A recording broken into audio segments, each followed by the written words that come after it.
Assalamualaikum warahmatullahi wabarakatuh.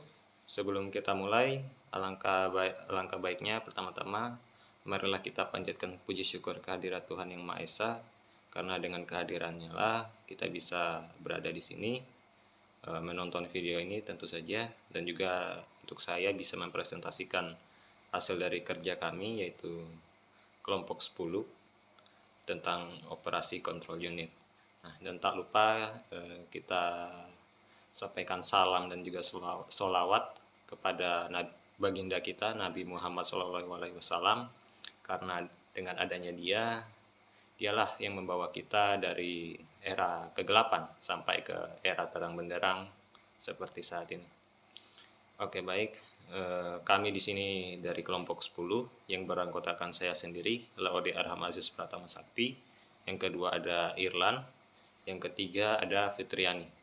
Nah, kami di sini akan memberikan materi tentang operasi kontrol unit. Oke, jadi kita masuk saja untuk pembahasan pertama, yaitu dari saudara Irlan. Next, Irlan, silakan. Operasi kontrol unit. Pengertian unit kendali. Unit kendali adalah kontrol unit adalah bagian dari sebuah komputer yang berfungsi sebagai pengatur dan pengendali sebuah peralatan komputer. Pada awal-awal desain komputer, CU diimplementasikan sebagai ad hoc logik yang susah untuk didesain. Sekarang, CU diimplementasikan sebagai sebuah mikroprogram yang disimpan di dalam tempat penyimpanan kontrol atau control store. Beberapa word dari mikroprogram dipilih dari microsequencer, dan bit yang datang dari word tersebut akan secara langsung mengontrol bagian-bagian berbeda dari perangkat tersebut, termasuk diantaranya adalah register, ALU, register instruksi, bus, dan peralatan input atau output di luar chip. Pada komputer modern, setiap subsistem ini telah memiliki controller masing-masing, dengan CU sebagai pemantaunya atau supervisor. CU juga berfungsi untuk bersinkronasi antar komponen. Selanjutnya adalah tugas unit kendali. Yang pertama adalah mengatur dan mengendalikan alat-alat I atau U. Yang kedua adalah mengambil instruksi-instruksi dari memori utama. Ketiga adalah mengambil data dari memori utama kalau diperlukan oleh proses. Yang keempat adalah mengirim instruksi ke ALU bila ada perhitungan aritmatika. Yang terakhir adalah penyimpanan proses ke memori utama. Selanjutnya adalah jenis-jenis unit kendali. Yang pertama adalah single cycle CU, atau proses kontrol unit ini terjadi hanya di satu clock cycle. Artinya, setiap instruksi ada pada satu cycle, maka dari itu tidak memerlukan state. Yang kedua adalah multi-cycle CU. Adalah proses kontrol ini lebih memiliki banyak fungsi, yaitu dengan memperhatikan state atau opcode. Selanjutnya adalah jenis input atau output unit kendali. Yang pertama adalah input. Yang pertama adalah clock, berfungsi untuk sinkronasi operasi antar komponen komputer, termasuk juga unit kontrol. Yang kedua adalah instruksi register, adalah opcode instruksi saat itu digunakan untuk menentukan operasi mikro yang akan dilakukan selama siklus eksekusi. Yang ketiga adalah flag. Flag ini digunakan untuk kontrol untuk mengetahui situs dari CPU. Dan yang keempat adalah control signal to control bus, adalah memberi jalur ke unit kontrol untuk sinyal-sinyal. Yang kedua adalah output. Yang pertama adalah sinyal kontrol dalam CPU atau control signal in CPU. Output ini terdiri dari dua macam sinyal, yaitu sinyal-sinyal yang menyebabkan perpindahan data antar register, dan sinyal-sinyal yang dapat mengaktifkan ALU atau arithmetic logic unit yang spesifik. Kedua adalah control signal to control bus. Output ini memiliki dua macam sinyal, yaitu sinyal kontrol bagi memori dan sinyal kontrol bagi modul input atau output. Cara kerja CPU yang pertama adalah CPU menerima masukan dari input dan diletakkan di dalam RAM. Yang kedua adalah apabila berbentuk instruksi ditampung oleh control unit di program stroke. Apabila berbentuk data ditampung working stroke. Yang ketiga adalah jika register siap untuk menerima eksekusi, maka CPU akan mengambil instruksi dari program stroke untuk ditampungkan ke instruksi register. Alamat memori yang dibersihkan instruksi tersebut ditampung di program counter. Sedangkan data diambil dari control unit dari working stroke adalah untuk ditampung di general purpose register atau dalam hal ini operand register. Yang keempat adalah jika berdasarkan instruksi pengerjaan yang dilakukan adalah aritmatika dan logika, maka ALU akan mengambil alih operasi untuk mengerjakan berdasarkan instruksi yang ditetapkan dan hasilnya ditampung di akumulator. Apabila hasil pengolahan telah selesai, maka kontrol unit akan mengambil hasil pengolahan akumulator untuk ditampung kembali ke working stroke. Jika pengerjaan keseluruhan telah selesai, maka kontrol unit akan menjemput hasil pengolahan dari working stroke untuk ditampung ke output stroke. Lalu selanjutnya dari output stroke, hasil pengolahan akan ditampilkan ke output device. Oke, terima kasih atas presentasi yang dibawakan oleh saudara Irlan. Oke, untuk next mengenai fungsi CPU dan seterusnya akan dibawakan oleh saya sendiri. Dan oke, kita lanjut saja. Oke, jadi fungsi CPU itu ada banyak ya, ada beberapa. Jadi yang pertama itu untuk menggenerasi sinyal kontrol. Nah, dan next itu digunakan pada komputer yang berkinerja tinggi seperti superkomputer lah. Dan RISC yaitu sederhana dan instruksi akses memori. Nah, next itu ada control unit konvensional, itu menghasilkan suatu rangkaian mikroinstruksi. Nah, untuk fungsi selanjutnya yaitu perbedaannya dengan control unit microprogrammer itu terletak pada gerbang logikanya. Jadi bagaimana dia menggenerasi semua micro order sehingga eksekusinya lebih cepat. Oke, kita masuk ke operasi mikro. Nah, apa itu definisi dari operasi mikro? Nah, operasi mikro itu adalah suatu proses di mana suatu komputer menjalankan suatu program dan melakukan siklus proses untuk memasukkan dan mengambil data atau melakukan eksekusi atau nama bahasa Inggrisnya itu execute cycle. Nah, next operasi mikro itu mengatur fungsi sebagai berikut. Yang pertama itu membuka dan menutup suatu gerbang atau gate dari sebuah register ke sebuah bus. Yang kedua, mentransfer data sepanjang bus. Yang ketiga, memberi inisial sinyal-sinyal kendali seperti read, write, shift, clear, dan set. Yang keempat, mengirim sinyal-sinyal waktu. Yang kelima, menunggu sejumlah periode waktu tertentu. Dan yang keenam, menguji bit-bit tertentu dalam sebuah register. Oke, kita masuk ke kelebihan dan kekurangan operasi mikro. Nah, untuk kelebihan operasi mikro itu, yang pertama itu rancangan mikroprogramnya itu lebih relatif mudah diubah-ubah dan lebih mudah dibetulkan. Untuk kedua itu menyediakan kemampuan diagnostik yang lebih baik dan lebih cepat dan dapat diandalkan daripada rancangan hardware.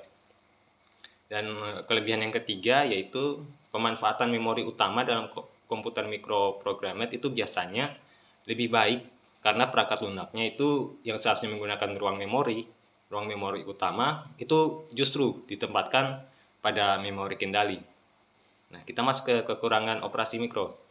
Nah, karena waktu akses memori kendali ROM menentukan kecepatan operasi CLU atau Control Logic Unit, maka kendali mikroprogrammer itu mungkin menghasilkan CLU yang lebih lambat dibandingkan dengan kendali hardware. Nah, alasannya bahwa waktu yang diperlukan untuk menjalankan suatu instruksi itu juga mencakup waktu akses ROM. Oke, next kita masuk ke siklus instruksi. Jadi siklus instruksi itu ada 4. Yang pertama itu ada fetch cycle atau siklus pengambilan. Yang kedua adalah indirect cycle, yaitu siklus tak langsung. Yang ketiga ada execute cycle atau siklus eksekusi. Yang keempat itu ada interrupt cycle atau siklus interupsi. Oke, kita masuk ke definisi-definisi dari siklus-siklus tersebut. Kita pertama masuk ke siklus pengambilan dulu atau fetch cycle. Nah, fetch cycle itu adalah siklus pengambilan data ke memori atau register. Nah, untuk prosesnya yang pertama itu pada siklus pengambilan itu instruksi dibaca dari memori. Nah, yang kedua itu PC itu berisi alamat instruksi, yang berikutnya akan diambil. Nah, yang ketiga itu ada alamat ini dipindahkan ke MAR. MAR itu Memory Address Register. Nah, itu ditaruh dalam bus alamat. Maaf, batuk. 4. Control unit meminta pembacaan memori dan hasilnya itu disimpan dalam bus data. Nah, habis itu disalin ke MBR. MBR itu Memory Buffer Register. Nah, habis itu kemudian dipindahkan ke IR. IR itu instruksi register atau dalam bahasa Inggrisnya instruction register. Nah, yang kelima itu ada PC atau program counter, itu naik nilainya menjadi 1. Salah. Naik nilai 1 gitu. Nah, next itu sebagai persiapannya itu untuk pengambilan selanjutnya. Nah, habis itu masuk ke yang keenam. Nah, di mana keenam ini siklusnya selesai.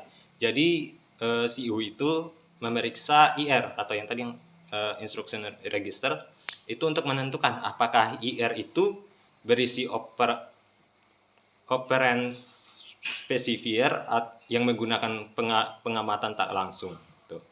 Nah, dengan demikian siklus fetch sederhana sebenarnya terdiri dari 3 langkah atau 4 operasi mikro. Secara simbolik dapat dituliskan sebagai, ya teman-teman bisa lihat di PPT-nya. Maaf, saya tidak bisa baca. Oke, next kita masuk ke siklus interupsi. Jadi, apa itu interupsi? Siklus interupsi.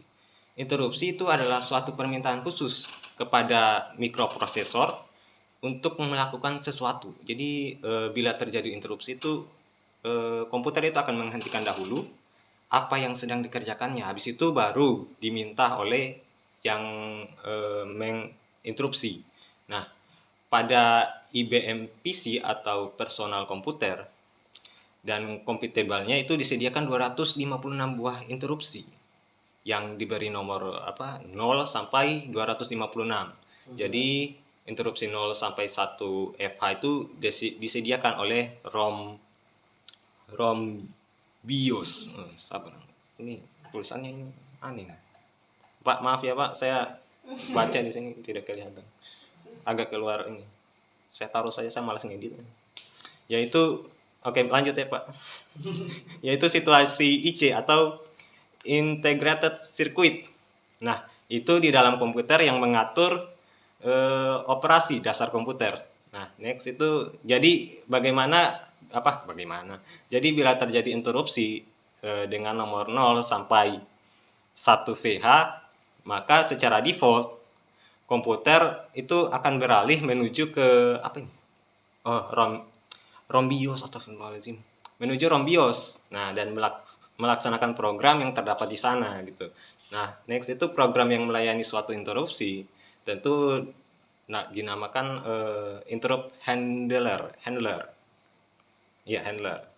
Nah, next itu ada aliran data siklus interupsi. Nah, jadi yang pertama itu isi PC tentu saja waktu itu harus disimpan supaya CPU dapat melanjutkan aktivitas normal supaya pada saat terjadinya interupsi gitu. Nah, yang pertama itu isi PC itu dipindahkan ke MBR dulu, ya kan? Kemudian dituliskan ke dalam memori.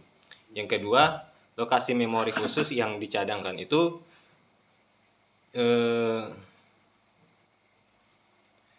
yang dicadangkan itu dimuatkan ke MAR dari unit kontrol tadi atau control unit. Nah, next itu ada yang ketiga, aliran data siklus yang ketiga, yaitu lokasi ini berupa stack pointer. Nah, yang keempat itu PC dimuatkan dengan alamat rutin interupsi. Yang kelima, akibatnya siklus interupsi berikutnya akan mulai mengambil interaksi yang sesuai. Nah, itu ada penulisan siklus interupsi secara simbolik. Teman-teman bisa lihat nanti di PPT-nya, entah nanti saya taruh di atas sini, di bawah sini, nggak tahu, ataukah nanti dia tutup layar full, tidak tahu. Nanti lihat di editannya saja. Oke, next kita masuk ke siklus eksekusi. Nah, siklus eksekusi itu adalah proses dari CPU yang mengerjakan suatu instruksi yang sudah dijemput dari main memory dan sudah berada di IR register. Nah, kontrol unit di CPU itu mengartikan instruksi tersebut dan melaksanakan program yang harus dilakukan. Nah, seperti penjemputan atau pengambilan data dari main memory.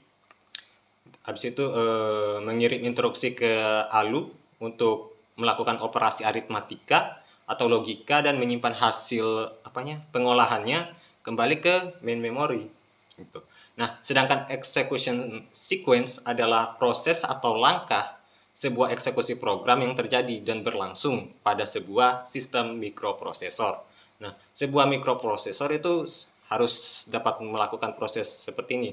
Nah, yang pertama ada fetch data atau pengambilan data, baik mau dari memori dari input output atau input output dengan proses baca data gitu.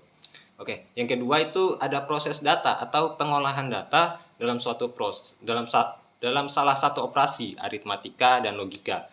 Nah, next itu ada write data atau menulis data ke memori atau input output. Nah, yang keempat itu ada fetch instruction atau mengambil instruksi, yaitu membaca instruksi dari memori. Dan yang kelima ada interpret instruction, yaitu di mana proses menginterpretasikan atau kata lainnya menerjemahkan lah. Jadi proses menerjemahkan instruksi itu